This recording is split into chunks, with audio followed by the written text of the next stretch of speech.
कहानी की शुरुआत में एक आदमी सोकर उठता है। उसके सामने एक शहर का मॉडल है।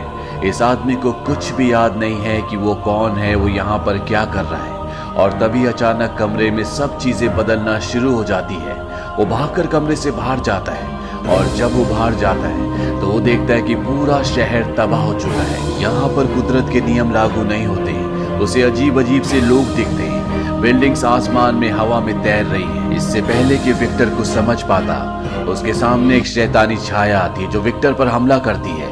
वो विक्टर को मारने वाली होती है कि यहाँ पर 3 लोग आते हैं। वो विक्टर को बचाकर अपने साथ यहाँ से ले जाते हैं, पर वो शैतानी छाया लगातार इनका पीछा कर रही होती है। और तभी एक जगह आकर रास्ता खत्म हो जाता है।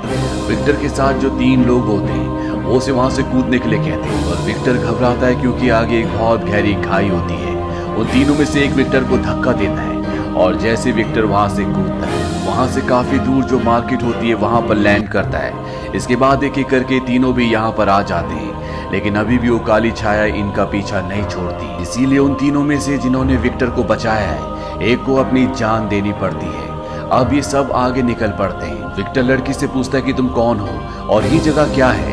वो लड़की बताती है कि मेरा नाम फ्लाई है और जो मेरा साथी है इसका नाम फैंटम है।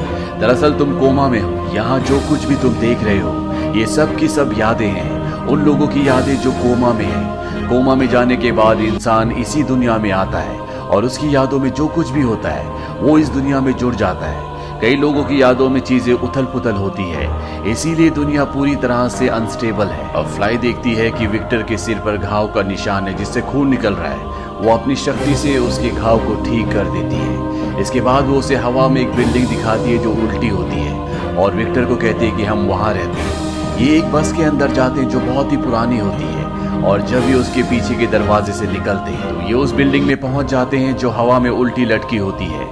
दरअसल ये गाड़ी एक तरह से उस बिल्डिंग तक पहुंचने का रास्ता होता है।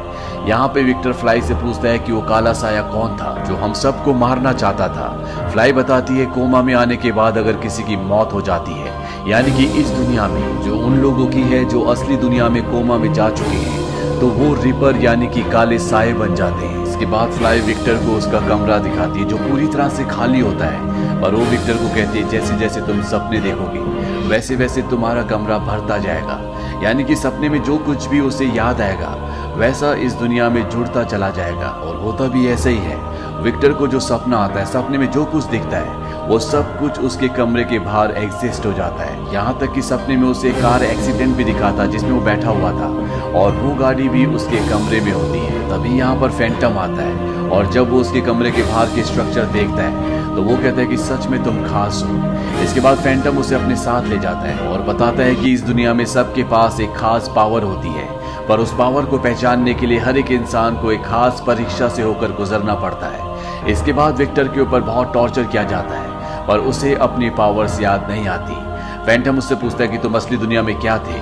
विक्टर बताता है कि मैं एक आर्किटेक्ट था। ये सुनकर फैंटम वहां से चला जाता है। अगले दिन ये सब के सब एक मिशन पर जाते हैं। दरअसल इन्हें बहुत सारे हथियार, असला, बारूद चाहिए जो कि इसी दुनिया में कुछ और लोगों के पास है। ये उस जगह पहुंच जाते हैं, पर वहां पे जिन लोगों के पास ये हथियार, असला, बारूद होता है वो इन पर हमला कर देते हैं। पर फैंटम और उसकी टीम बड़ी चालाकी से यहाँ पर कई लोगों को मारकर उस जगह पहुंच जाती है जहां पर हथियार है। और इससे पहले कि ये हथियार लेकर यहाँ से निकलते, यहाँ पर 3 काले साए यानी कि रीपर्स आ जाते हैं और इन्हें किसी भी कीमत पर यहाँ से हथियार लेकर जाना होगा। और तभी वो आदमी जो ऊपर से एक्सप्लोसिव निकाल रहा होता है वो नीचे गिरना शुरू हो जाता है, पर विक्टर अपने दिमाग पर जोर डालता है और वो एक ऐसा स्ट्रक्चर तैयार करता है जिससे वो नीचे न गिरकर एक लिफ्ट से ऊपर पहुंच जाता है। और इससे पहले कि रीपर्स, काले साए इन्हें देखते, ये सब के सब वापस अपनी जगह पर पहुंच जाते हैं। विक्टर की इस पावर को देखकर सब बहुत खुश होते हैं। इन सब का एक लीडर होता है जिसका नाम येन होता है। येन वो इंसान है जो इस दुनिया में सबसे पहले आया था।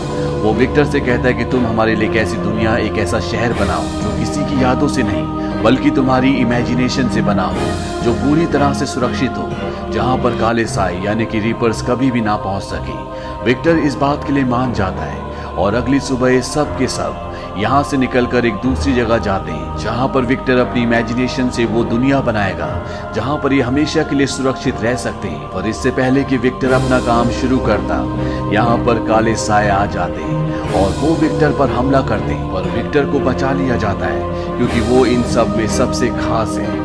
तभी फैंटम विक्टर की तरफ भागता हुआ आता है और उसके कपड़ों से एक डिवाइस निकालता है। ये वो डिवाइस है जो रीपर्स को यानी कि काले सायों को अट्रैक्ट करता है। फ्लाई फैंटम से कहते हैं कि तुमने ये विक्टर की बॉडी में फिट किया। फैंटम कहता है कि मैंने ऐसा जानबूझकर नहीं किया, यहाँ पर कोई और है जो ये सब कुछ कर रहा है। वो यैन की तरफ इशारा करता है पर यैन उसे गोली मार देता है। फैंटम को काले सायों ने घायल किया होता है, इसीलिए अब वो मर रहा है और वो भी रीपर यानी कि काला साया बन रहा है। उसे छोड़कर सब के सब यहाँ से निकल जाते हैं क्योंकि यहाँ पर अब बहुत सारे काले साए आ चुके हैं। ये सब के सब उस गाड़ी की तरफ भागते हैं जिससे ये अपनी वो सुरक्षित बिल्डिंग तक पहुँच सकते हैं, पर रीपर्स इनके बहुत क्लोज होते हैं। इसीलिए विक्टर अपने दिमाग पर जोर डालकर यहाँ पर कंस्ट्रक्शन करने की कोशिश करता है ताकि वो रीपर्स को काले सायों को धोखा दे सके। पर उसके दिमाग पर इतना प्रेशर पड़ता है कि वो यहाँ कोमा की दुनिया में बेहोश हो जाता है और उसकी आंख खुलती है असली दुनिया में जहाँ पर वो एक हॉस्पिटल में होता है। उसे याद आता है कि किस तरह से वो फ्लाई के साथ अपनी गाड़ी में इस हॉस्पिटल की तरफ आ रहा था। दरअसल फ्लाई उसकी गर्लफ्रेंड होती है और कोमा की दुनिया में ये दोनों एक दूसरे को पहचान नहीं पाते क्योंकि कोमा की दुनिया में बहुत सारी ऐसी यादें होती हैं जो हम भूल जाते हैं। विक्टर को याद आता है कि जब वो फ्लाई के साथ इस हॉस्पिटल में आया था तो फ्लाई को अंदर नहीं आने दिया गया था, इसीलिए विक्टर को अकेले ही हॉस्पिटल के अंदर जाना पड़ता है जहाँ पर उसकी मुलाकात होती है एक आदमी से।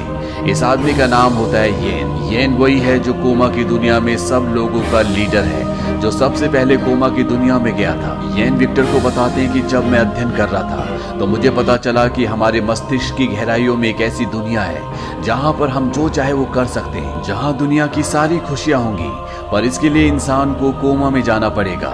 विक्टर इस प्रोजेक्ट का हिस्सा नहीं बनना चाहता, इसीलिए वो इन्हें गन दिखाकर यहाँ से बाहर निकल जाता है जहाँ पर उसकी गर्लफ्रेंड फ्लाई गाड़ी में उसका इंतजार कर रही होती है। अभी दोनों गाड़ी से भागने लगते हैं, तभी इनकी गाड़ी का एक्सीडेंट हो जाता है और ये पल वो पल होता है जो विक्टर को कोमा की दुनिया में कई बार सपनों में आता है।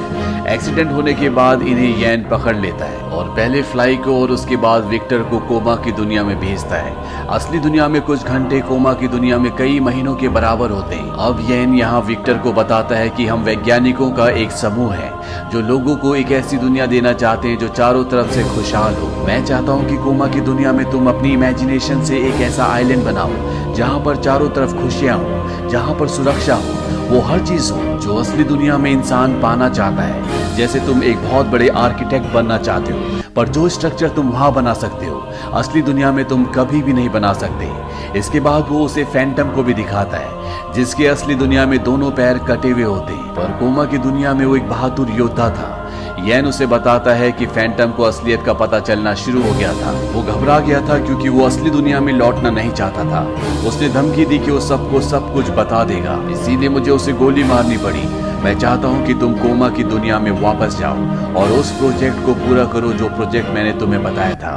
पर विक्टर वापस नहीं जाना चाहता। येन उसे कहता है कि जिस जगह तुम फ्लाई को और अपने बाकी साथियों को छोड़कर यहाँ पर आए हो उस जगह बहुत सारे रीपर्स यानी कि काले साए हैं, और जब भी कोमा की दुनिया में कोई रीपर किसी इंसान को छू लेता है तो असली दुनिया में उसका दिमाग मर जाता है। इसीलिए तुम्हें वापस जाना होगा और जब तुम अपने प्रोजेक्ट को पूरा कर दोगे तो तुम में से जो भी अपनी असली दुनिया में वापस आना चाहता है मैं उन्हें वहां पर नहीं रोकूंगा। साथ ही इस बार हम तुम्हें कुछ खास दवाएं भी देंगे जिससे कोमा की दुनिया में तुम्हारा दिमाग पहले से भी तेज काम करेगा। और विक्टर को एक बार फिर से कोमा की दुनिया में भेज दिया जाता है। विक्टर की आंखें उसी जगह पर खुलती है जहां पर इस कहानी की शुरुआत में खुली थी। इसके बाद येन भी अपने आप को कोमा की दुनिया में भेज देता है। विक्टर के सभी साथी यहाँ पर रीपर से छुप रहे होते हैं और विक्टर के पहुंचने के बाद ये सब उस जगह पहुंच जाते हैं विक्टर जहाँ पर एक नई दुनिया का निर्माण करेगा। विक्टर अपनी इमेजिनेशन से यहाँ पर एक पूरा का पूरा शहर तैयार करता है जो पूरी तरह से सुरक्षित है। इसके अंदर कोई भी रीपर नहीं आ सकता। यैन यहाँ पर सबको सबकी असलियत बताता है। वो कहता है कि असली दुनिया में तुम सब लाचार हो, तुम में से किसी ने अपने पूरे परिवार को खो दिया, किसी की दिमागी हालत खराब है और यहाँ इस दुनिया में तुम्हारे पास वो सब कुछ है जो तुम असली दुनिया में पाना चाहते थे। यहाँ से अब कोई भी असली दुनिया में नहीं जाना चाहता। पर अगले पल यहाँ पर एक आदमी राख बनकर उड़ जाता है। यैन उसे बताता है कि असली दुनिया में तुम सबका एक एक करके लाइफ सपोर्ट सिस्टम हटाया जा रहा है जो कि कुछ ही सेकंड के अंतराल में है। वहाँ के कुछ सेकंड्स यहाँ पर कई मिनटों के बराबर है, यानी कि कुछ ही मिनटों में अब ये सब के सब मारे जाने वाले हैं। यैन उस शहर के अंदर दाखिल हो जाता है। विक्टर कहता है कि यैन ने मुझे बताया था कि असली दुनिया में वापस पहुंचने के लिए यहाँ से एक पीछे का रास्ता है, यानी कि हमें इस दुनिया में उस हॉस्पिटल को ढूंढना होगा जो कि असली दुनिया में है, और इस हॉस्पिटल को विक्टर जानता है। दरअसल जब उसने सपना देखा था तो उसके सपने में हॉस्पिटल आया था, और वो हॉस्पिटल उस कमरे के बाहर बन गया था जहाँ पर विक्टर सोया करता था। इनकी एक साथी और यहाँ से राख बनकर उड़ जाती है, यानी कि असली दुनिया में उसके भी लाइफ सपोर्ट सिस्टम को बंद कर दिया गया है। और अब विक्टर, फ्लाई और इनका एक और साथी उस जगह पहुंच जाते हैं जहां पर हॉस्पिटल है। ये हॉस्पिटल के अंदर जाते हैं, पर जब ये अंदर जाते हैं तो अंदर हर चीज बदली हुई होती है। इन्हें कुछ भी समझ नहीं आता कि हॉस्पिटल के अंदर वो कमरा कौन सा है जहां पर ये तीनों के तीनों कोमा में लेटे हुए हैं। विक्टर के साथ जो आदमी होता है वो कहता है तुम्हें उस कमरे की डिटेल्स को याद करना होगा जहां पर हम कोमा में हैं। अगर तुम्हें उस तरह का कोई भी स्ट्रक्चर दिखता है तो समझ लेना वही वो कमरा है जहां हमें पहुंचना है। और तभी विक्टर को एक स्ट्रक्चर दिख जाता है। दरअसल इसी तरह की एक पेंटिंग उस कमरे में होती है जहां पर ये तीनों लेटे हुए हैं। लेकिन इससे पहले कि ये वहां तक पहुंचते, विक्टर का जो साथी होता है वो भी राख बनकर उड़ जाता है। और अब यहाँ पर विक्टर और फ्लाई बचे हैं। वो दोनों उस तरफ बढ़ ही रहे होते हैं कि तभी यहाँ पर यैन आ जाता है। यैन इन दोनों को रोकता है क्योंकि वो नहीं चाहता कि ये दोनों असली दुनिया में पहुंचे। पर तभी यहाँ पर एक रीपर आ जाता है जो यैन को मार देता है। ये रीपर और कोई नहीं बल्कि फैंटम होता है जो विक्टर और फ्लाई की मदद करने के लिए यहाँ पर आया होता है। और विक्टर और फ्लाई उस स्ट्रक्चर के आगे खड़े हो जाते हैं जिसकी फोटो उस कमरे में लगी है जहाँ पर ये दोनों कोमा में है। और जैसे ये उस स्ट्रक्चर के आगे खड़े होते हैं ये असली दुनिया में होश में आ जाते हैं। वहाँ पर कुछ वैज्ञानिक भी होते हैं, वो इन दोनों को नहीं रोकते क्योंकि ये इनकी हालत बहुत ज्यादा खराब होती है। विक्टर और फ्लाई अपनी नॉर्मल जिंदगी में वापस लौट चुके हैं जहां पर विक्टर पहले बहुत कॉम्प्लिकेटेड डिजाइन बनाया करता था जो प्रैक्टिकली इस दुनिया में नहीं बन सकते थे। अब वो बहुत ही नॉर्मल बिल्डिंग्स के डिजाइन बनाता है। साथ ही जहां विक्टर और फ्लाई के रिश्तों में पहले दरार थी अब वो पूरी तरह से नॉर्मल हो चुके हैं। वहीं येन के प्रोजेक्ट पर जहां वो लोगों को अनंत काल की जिंदगी देने का वादा करता था उस पर कानूनी कार्रवाई भी हुई थी, पर कानून को उसके खिलाफ कोई भी सबूत नहीं मिले। इसीलिए अब भी लोगों से वो दावा करता है कि वो उन्हें अनंत और खुशहाल जिंदगी देगा।